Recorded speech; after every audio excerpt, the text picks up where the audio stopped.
Vitamin and disease. Fat soluble vitamin कौन सा है? ए है, डी है, ई है और के है। इसे भी दो ग्रुप में डिवाइड किया गया है। वाटर सोल्यूबल विटामिन कौन है? वाटर सोल्यूबल विटामिन बी, सी है और पी है। यहाँ पर बी और सी और पी। विटामिन किसके द्वारा टर्म दिया गया, मतलब विटामिन शब्द किसके द्वारा दिया गया? तो सी फंक के द्वारा, यानी कैसीमीर फंक के द्वारा। कब? 1911 में निकोलाई ल्यूनिन ने विटामिन का खोज किया था। नाम किसने दिया था? सी फंक दिया था, लेकिन निकोलाई ल्यूनिन ने विटामिन को खोज किया था। कब? 1881 में। और नाम कब दिया गया था? 1911 में। 1881 में खोज किया गया था। किसके द्वारा? एन ल्यूनिन, निकोलाई ल्यूनिन के द्वारा और सी फंक के द्वारा नाम दिया गया था विटामिन को। एज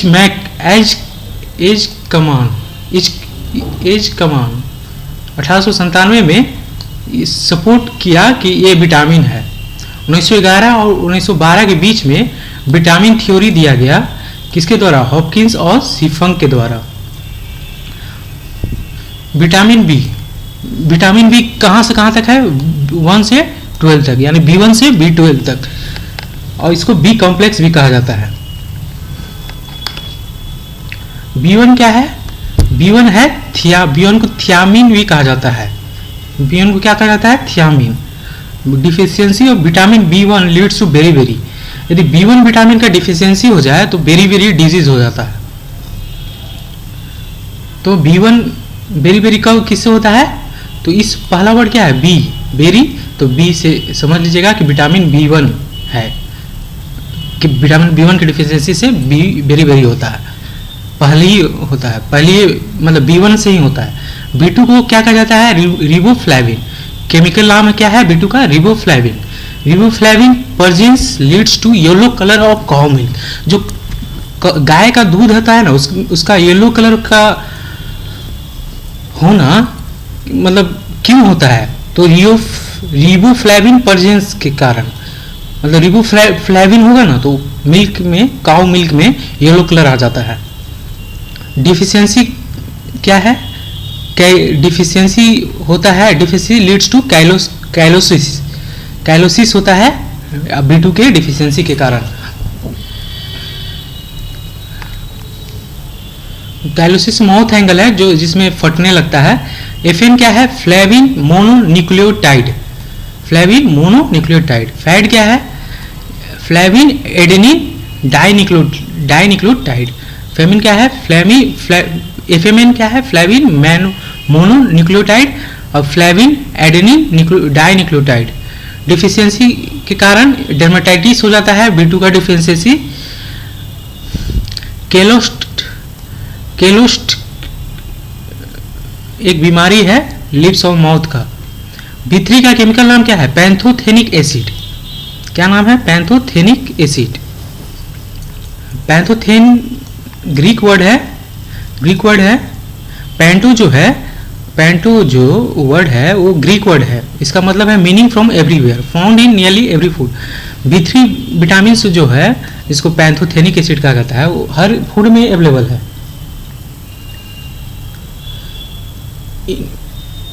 यदि ह्यूमन में डिफिशियंसी हो जाए B3 विटामिन का तो बर्निंग फीट सिंड्रोम होता है।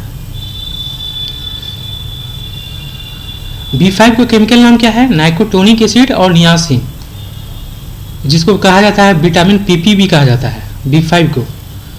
एल्सो कॉल्ड एंटी पैलेजेरा भी कहा जाता है B5 को। डिफिशियंसी लीड्स टू डिफिशियंसी के कारण पेलाग्रा हो जाता है, यानी पेलाग्रा क्या है? स्किन डिजीज है। 4D सिंड्रोम कॉल्ड पेलाग्रा को 4D सिंड्रोम भी कहा जाता है।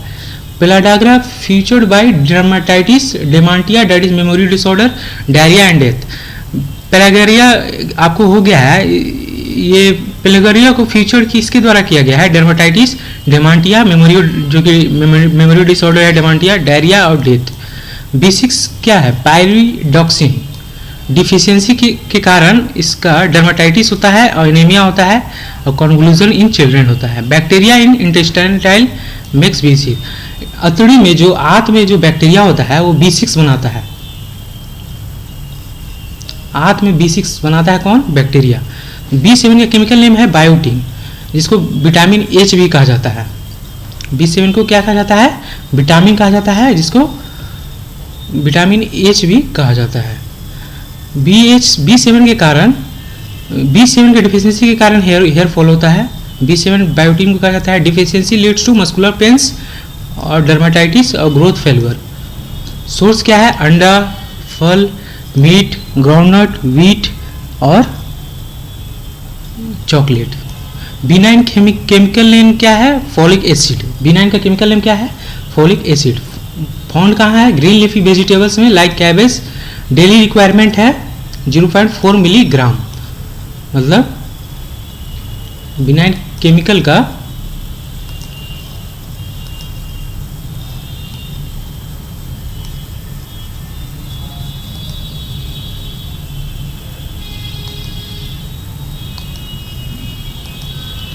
डिफिशियंसी के कारण माइक्रोसाइटिक और B9 का डिफिशियंसी के कारण माइक्रोसाइटिक और मेगालोब्लास्टिक एनीमिया हो जाता है। स्प्रू इन मैन हो जाता है, मैन में स्प्रू हो जाता है डिफिशियंसी के कारण, B9 डिफिशियंसी के कारण। B9 को क्या कहा जाता है केमिकल नेम? Folic acid. और B9 को विटामिन M भी कहा जाता है। और विटामिन E किसको कहा जाता है? विटामिन H कहा जाता है B7 को, जिसको बायोटिन कहा जाता है। विटामिन H को बायोटिन कहा जाता है, यानी B7, और B9 को फॉलिक एसिड, और इसको विटामिन M भी कहा जाता है।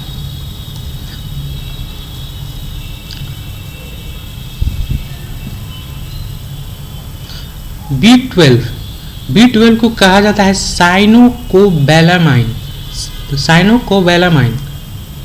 Only vitamin, not found in vegetable. B12 ऐसा विटामिन है जो सिर्फ जो वेजिटेबल में नहीं पाया जाता है। ओनली विटामिन है जो वेजिटेबल में पाया नहीं जाता है। तो क्वेश्चन आएगा कि कौन सा विटामिन है जो वेजिटेबल में नहीं पाया जाता है, तो हम B12 कहेंगे, यानी साइनोकोबैलामाइन। मीट में फाउंड होता है, फिश में, एग में, मिल्क में, अतड़ी में भी इसका फाउंड होता है। डिफिशियंसी होता है pernicious anaemia, failure of RBC maturation, degeneration of spinal cord to ataxia leading to paralysis. Deficiency के कारण पैरालिसिस भी हो सकता है। वाटर सॉल्युबल विटामिन कौन है? C और B और C कौन सा है? ABCD,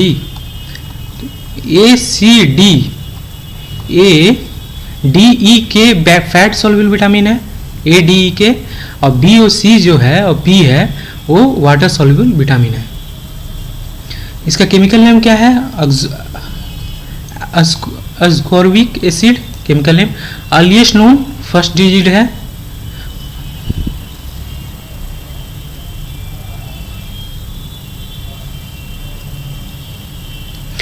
तो कहा जाता है कि सबसे पहले कौन सा विटामिन खोज किया गया था? विटामिन C सबसे पहले खोज किया गया था। Destroyed by heat with time, इसका डिस्ट्रॉयड कैसे किया जाता है? हीट के कारण, समय के साथ। Deficiency leads to scurvy, vitamin C का डिफिशियंसी के कारण स्कर्वी होता है। तो C के कारण क्या होता है? स्कर्वी होता है। स्पॉन्गी एंड ब्रीडिंग गम्स। सोर्स क्या है? Lemon, citrus fruit, green pepper. Not found in milk, egg and bread. Egg और ब्रेड और मिल्क जो हम सुबह सुबह खाते हैं ना, अंडा, दूध, ब्रेड, उसमें पाया नहीं जाता है विटामिन C। यूरिन में प्रेजेंट होता है ये। विटामिन D किसको कहा जाता है? विटामिन का केमिकल नाम क्या है? विटामिन D का कैल्सीफेरोल। क्या है? Calciferol. Yellow colour of urine due to presence of urochrome. जो यूरिन का येलो कलर होता है वो यूरोक्रोम के प्रेजेंस के कारण होता है, यूरोक्रोम के प्रेजेंस के कारण। Called sunshine vitamin, vitamin D को सनशाइन विटामिन भी कहा जाता है। इसको एंटी रिकेट विटामिन भी कहा जाता है। विटामिन D को क्या कहा जाता है? Anti रिकेट vitamin. डिफिशियंसी के कारण रिकेट होता है और टिटनी होता है, टिटनी, जो कि कैल्शियम में इंक्रीज होने के कारण टिटनी हो जाता है। D3 कोली कैल्सीफेरॉल और D2, एर्गो कैल्सीफेरॉल को D2 कहा जाता है और कोले कैल्सीफेरॉल को D3 कहा जाता है। एर्गो कैल्सीफेरॉल को D2 और कोलेरो कैल्सीफेरॉल का D3। Self and sunlight, only sunlight. Vitamin D3 का डिफिशियंसी के कारण सेलिएक डिजीज होता है। D3 के विटामिन जिसको हम कहते हैं क्या, सी से नाम है कोली कैल्सीफेरॉल। रिकेट्स चाइल्ड में होता है और ओस्टियोमैलेशिया जो होता है एडल्ट डिजीज है। ओस्टियोमैलेशिया जो है डिजीज वो एडल्ट में होता है और रिकेट्स चाइल्ड में होता है। विटामिन ए के किसको कहते हैं?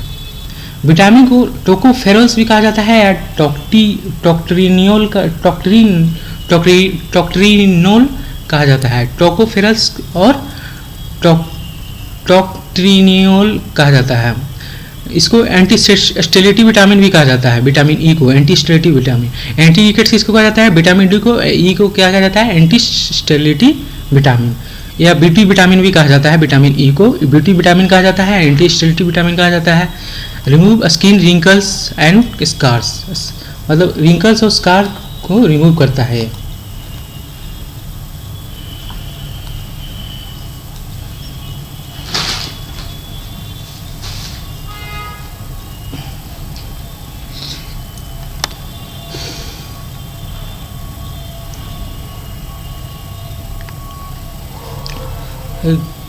तो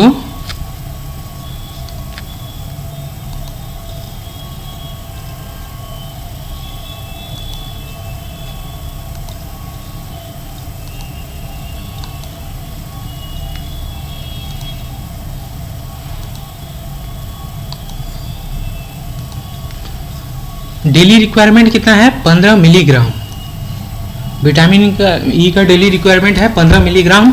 विटामिन ई का डिफिशियंसी के कारण स्टेलिटी होता है, इसलिए तो इसको एंटी स्टेलिटी विटामिन कहा जाता है और बीटी विटामिन भी कहा जाता है। स्टेलिटी होता है, स्टेलिटी का मतलब है इम्पोर्टेंस होता है। स्टेलिटी का मतलब है इम्पोर्टेंस। इम्पोर्टेंस नपुंसकता या कमजोरी को कहा जाता है।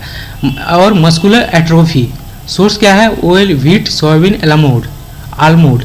विटामिन के को क्या कहा जाता है? फाइलोक्विनोन और नेप्थोक्विनोन। क्या कहा जाता है विटामिन के को? फाइलोक्विनोन और नेप्थोक्विनोन। केमिकल नेम है इसका। इसेंशियल फॉर ब्लड क्लोटिंग के लिए विटामिन के इसेंशियल है। Found in intestine, egg, soybean में फाउंड होता है। डिफिशियंसी के कारण अनकंट्रोल्ड ब्लीडिंग होता है, इसलिए तो ये ब्लड क्लोटिंग के लिए इसेंशियल है। विटामिन पी को हेस्पेरिडिन कहा जाता है। क्या कहा जाता है? हेस्पेरिडिन केमिकल नेम है। डिफिशियंसी के कारण इंटरनल ब्लीडिंग होता है विटामिन पी के डिफिशियंसी के कारण। विटामिन पी क्या है? वाटर सॉल्युबल विटामिन है। सोर्स क्या है? ग्रीन वेजिटेबल और साइट्रस फ्रूट। साइट्रस मतलब खट्टा फ्रूट, नींबू जैसा। विटामिन एंटी कैंसर विटामिन किसको कहा जाता है? Anti cancer vitamin cobalt, B12 और B17 को कहा जाता है। किसको कहा जाता है? कोबाल्ट, B12 और B17 को एंटी कैंसर विटामिन कहा जाता है। पाबा का फुल पाबा किसको कहा जाता है? पाबा यानी पारा एमिनो बेंजोइक एसिड को हम विटामिन इन अनदर विटामिन भी कहते हैं। तो पाबा को विटामिन इन अनदर विटामिन कहा जाता है। Vitamin in another vitamin A कहा जाता है पाबा को। एंटी एलोपेशिया फैक्टर क्या है? इनोसिटल, ये so known as anti alopecia factor. तो इनोसिटल जो है एंटी एलोपेशिया फैक्टर कहा जाता है इनोसिटल को। B1 विटामिन फाउंड होता है पोमेग्रेनेट यानी अनार का छिलका में B1 का। विटामिन सी 50 मिलीग्राम डेली जरूरी है। विटामिन डी 400 से 800 IU यानी इंटरनेशनल यूनिट। विटामिन ए 3000 से 4000 इंटरनेशनल यूनिट। बाप रे, विटामिन ए 3000 से 4000 इंटरनेशनल यूनिट और विटामिन डी 400 से 800 इंटरनेशनल यूनिट। B9 क्या है? B9 है फॉलिक एसिड और B9 को फॉलिक एसिड कहा जाता है। 5 मिलीग्राम B9 को फॉलिक एसिड कहा जाता है। क्या कहा जाता है? फॉलिक एसिड कहा जाता है।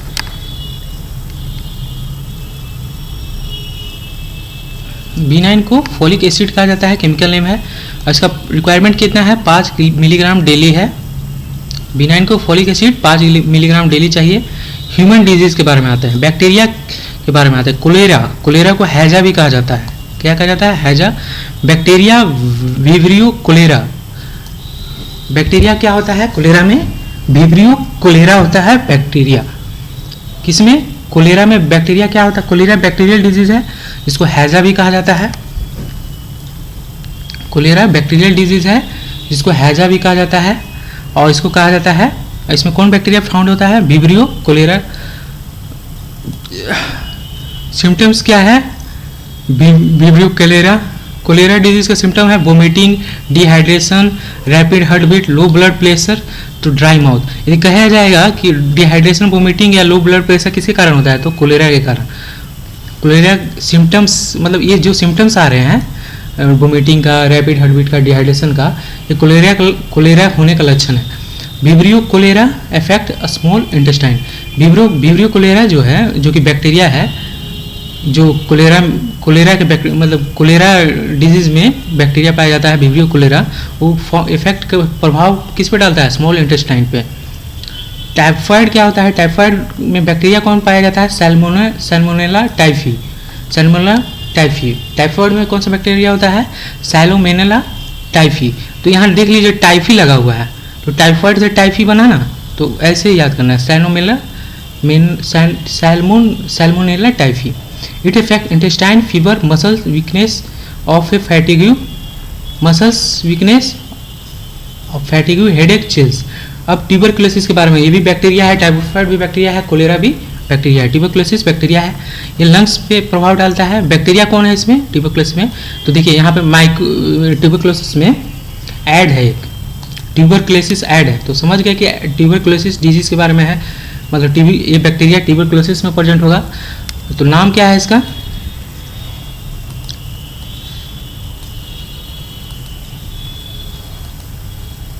नाम क्या है इसका, माइकोबैक्टीरियम, माइकोबैक्टीरियम ट्यूबरकुलोसिस। इसको ट्यूबरकुलोसिस को ठीक करने के लिए कौन सा वैक्सीनेशन का यूज करते हैं, BCG वैक्सीनेशन। अब टेटनस बैक्टीरिया के बारे में आते हैं, बैक्टीरियल डिजीज है, इसको लोक्जा डिजीज भी कहा जाता है। टेटनस को क्या कहा जाता है, लोक्जा डिजीज। तो हम पूछेगा क्या क्वेश्चन कि लोक्जा डिजीज किसको कहा जाता है, तो टेटनस को लोक्जा डिजीज कहा जाता है। बैक्टीरिया कौन है, क्लोस्ट्रीडियम टेटनी। देखिए टेटनी लगा दिया है, तो यानी टेटनस से टेटनी बन गया है, तो क्लोस्ट्रीडियम टेटनी। ये नर्वस सिस्टम को इफेक्ट करता है टेटनस। निमोनिया भी बैक्टीरियल डिजीज है, ये लंग्स को इफेक्ट करता है। नर्वस सिस्टम को इफेक्ट करने वाला टेटनस है और लंग्स को इफेक्ट करने वाला निमोनिया है। बैक्टीरिया को कौन सा है, डायप्लोकोकस निमोनिया। यहाँ देख लीजिए लिखा हुआ है, निमोनिया लिख दिया है, यानी ये कौन सा डिजीज में होगा, निमोनिया में ही होगा। निमोनिया लिख दिया है, तो डायप्लोकोकस निमोनिया मतलब निमोनिया में ही होगा। वायरस, अब वायरस में आते हैं, एड्स आते हैं। एड्स में कौन सा डिजीज आता है, HIV या रेट्रो वायरस। एड्स क्या करता है, वाइट ब्लड सेल को प्रभाव डालता है। एड्स किस पे डालता है प्रभाव, वाइट ब्लड सेल पे। वाइट ब्लड सेल को क्या कहा जाता है, T lymphocytes affected.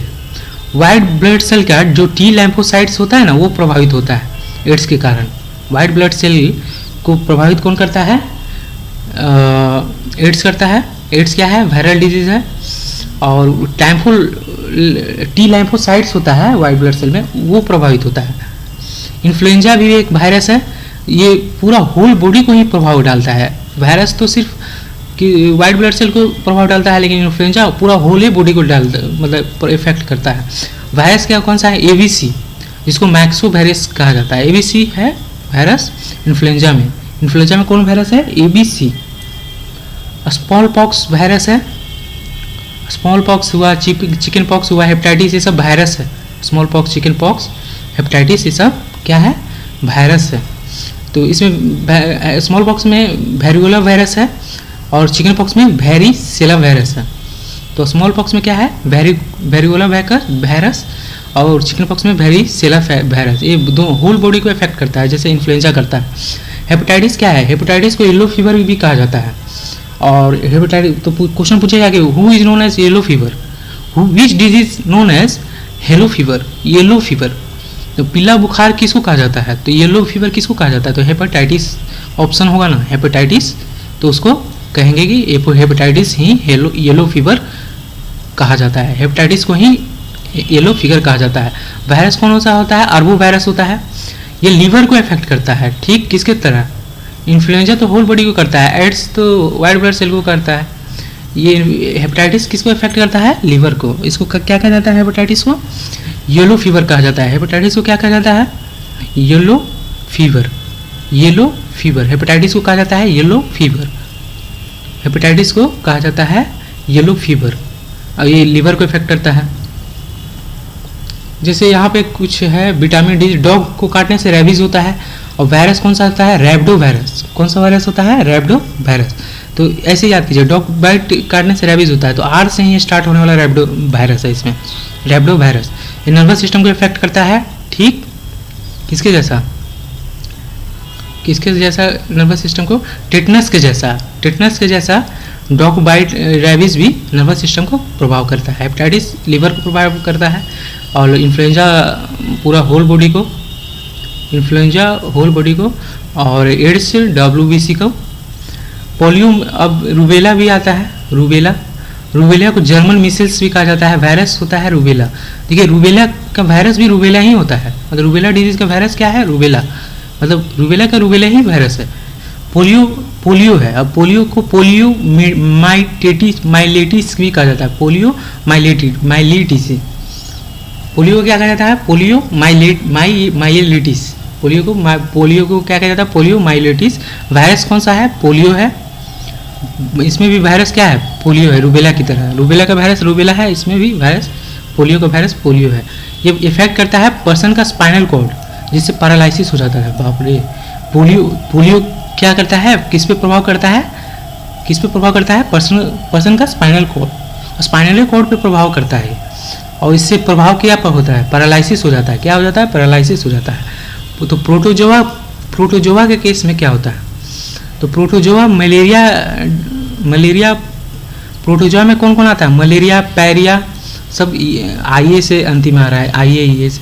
Protozoa, malaria, pyorrhoea, sleeping sickness, dysentery, ये सब प्रोटोजोआ में आता है। Malaria, pyorrhoea, sleeping sickness. कहेगा कि स्लीपिंग सिकनेस किस में होता है, तो प्रोटोजोआ डिजीज है। स्लीपिंग सिकनेस कौन सा डिजीज है, प्रोटोजोआ डिजीज है। Sleeping sickness, dysentery, malaria, pyorrhoea, sleeping sickness, dysentery.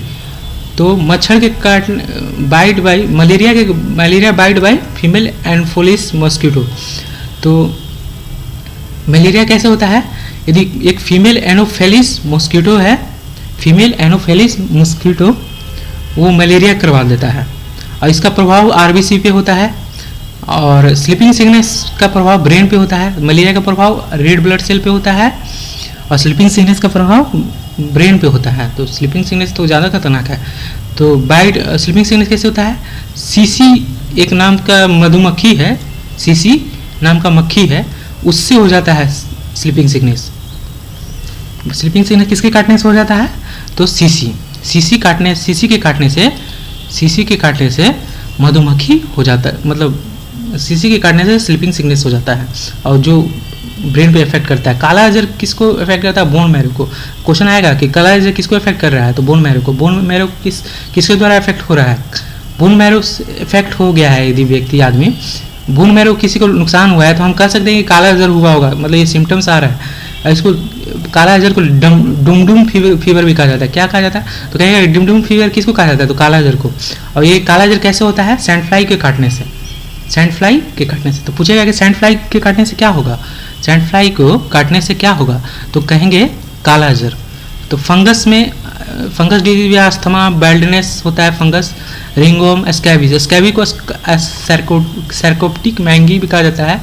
बैल्डनेस fungus के कारण अस्थमा हो जाता है। बैल्डनेस यानी गंजापन, रिंगवर्म, स्कैबीज ये सब होता है। Asthma, baldness, ringworm, scabies.